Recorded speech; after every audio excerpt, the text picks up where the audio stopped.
جورج، تفضل جورج،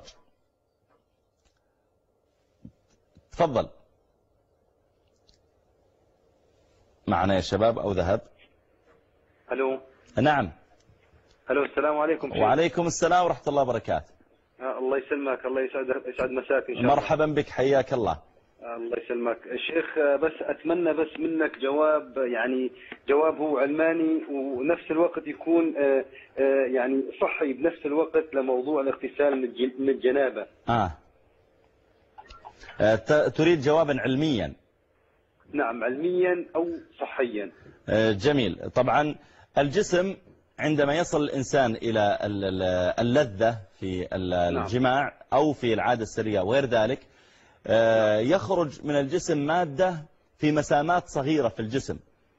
نعم. فهذه المادة تسد هذه المسامات، فإذا اغتسل الإنسان ذهبت عنه هذه المادة وأصبح الجسم نشيطا. لذلك يسن لنا من السنة أثناء الغسل أن ندرك الجسم باليد حتى ننظفه تماما. نعم، هذا هو الجو. لذلك تلاحظ حتى الإنسان الذي تصيبه عدة جنابات ولا يغتسل يبدأ يخرج من جسمه رائحة أحيانا كريهة. نعم. في حال عدم الاغتسال. في حال عدم الاغتسال، نعم. أيوة. جورج، من ناحية دينية ما فيها عليه أي ضرر في حال إذا ما اغتسلت؟ بلى، عليه ضرر أنه يصبح نجسا وبالتالي صلاته لا تصح. والنبي صلى الله عليه وسلم يقول 3 لا تقربهم الملائكة، وذكر منهم الجنب حتى يغتسل. لذلك يجب عليه أن يغتسل، يعني خاصة إذا حضره وقت صلاة فلا بد أن يغتسل لأجل أن يصليها. نعم. جزاك الله خير يا شيخ. جورج. نعم. أقول اسمك غريب. جورج. نعم جورج، أنا من أخوانك المسيحيين. نعم. لست مسلما؟ لا. طيب، إيش نظرتك للإسلام يا جورج؟ والله نظرتي، أنا أتابع برنامجك. أي. وفي عندي بعض الأسئلة يعني وتوضيحات، يعني كنت حابب صراحة يعني أكون على انفراد أتكلمها معك. طيب، ما تستطيع تسألني الآن ما يتيسر منها، يعني الذي يصلح للإعلام؟ اسألني إياه الآن وممكن أنا أتصل بك لما ننتهي، لكن حتى يستفيد يعني الناس. طيب، ما يصير أنت تتصل فيني؟ أنا سأتصل بك، لكن أنا سأسألك سؤالين يا جورج. نعم. طيب، الآن المسيحيون يقولون إن عيسى ابن الله، أليس كذلك؟ نعم. معناه أن الله يحب يكون عنده أولاد، لذلك عنده ولد اسمه عيسى، صح؟ نعم.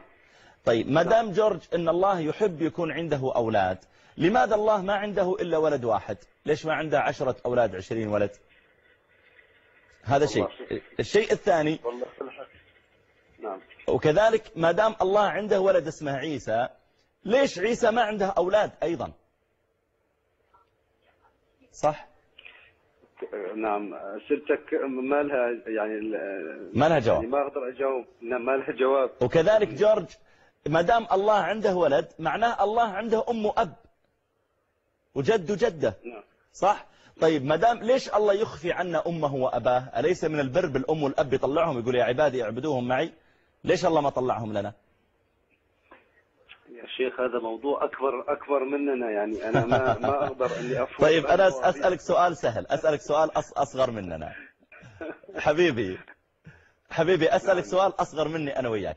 هل تذكر في التاريخ كاملا، في التاريخ السابق، وأنت ما شاء الله مثقف، في التاريخ السابق أو الآن، إن في قساوسة تحولوا مسلمين؟ نعم. ولهم مؤلفات، صح؟ نعم. وعندهم ويب سايت، عندهم مواقع في الإنترنت. نعم. وعندهم برامج في الفضائيات، صح؟ نعم. طيب، هل تذكر يوم من الأيام في التاريخ أو الآن إن في شيخ مسلم أو داعية مسلم أو عالم تحول نصراني، تحول مسيحي؟ لا. ليش؟ بصراحة يا شيخ، هو الأمور كلها هون، يعني أنا صدقني حابب أني أحكي معك على انفراد. طيب، أنا بسألك سؤال أخير واترك رقمك عند الشباب. نعم. وأنا أتصل بك. نعم. السؤال الأخير، الآن المسيحيون عندهم الصلاة مرة واحدة في الأسبوع يوم الأحد. نعم. كم الحضور في الكنيسة؟ في كل الأوقات كثيرون. طيب، يمكن كثيرون في الدول العربية، لكن في أوروبا الحضور قليل جدا في الكنائس. ما أدري والله ما أدري. لا قليل جدا في الكنائس، بينما الصلاة عند المسلمين 5 مرات في اليوم والحضور كثير. نعم. لماذا؟ ما الذي يجذبنا إلى المساجد بينما عدد كبير من الكنائس لا يصلي فيها إلا قليل؟ هذه أسئلة حقيقة جورج، يعني أنا أوجه جميع يعني العقلاء والمثقفين والحكماء من المسيحيين أن يتأملوا فيها. والله لو كان عيسى عليه السلام موجودا اليوم بيننا لما رضي أن نعبده من دون الله، ولا ما رضي أن نقول أنت ابن الله. كان يقول يا جماعة أنا عبد الله ورسوله وأنا بشر مثلكم. واترك رقمك عند الشباب وأسعد وأفرح وأسر بالاتصال بك والتعرف عليك. تسلم، الله يخليك الله يخليك، شكرا يا شيخ. تسلم. بس المفروض أنتم الكبار تجتمعون، يعني أنتم الكبار يعني تجتمعون. صحيح. وتوحدون وجهة النظر صحيح. هذه اللي صحيح. كلياتنا نحن مختلفين عليها. صحيح. لا والله أبشرك جورج، أنا لي أصدقاء من المسيحيين وبعضهم زملاء وبيني وبينهم اتصال، وعدد منهم الله الحمد تأثر كثيرا، ويعني وفعلا يعني رجع إلى العقيدة التي جاء بها عيسى عليه السلام، وهي عبادة الله وحده ولا شريك له. وأنا أتصل بك إن شاء الله بعد البرنامج بإذن الله. شكرا شكرا شكرا. الله يوفقك للخير يا رب العالمين. الله يخليك. تسلم. شكرا.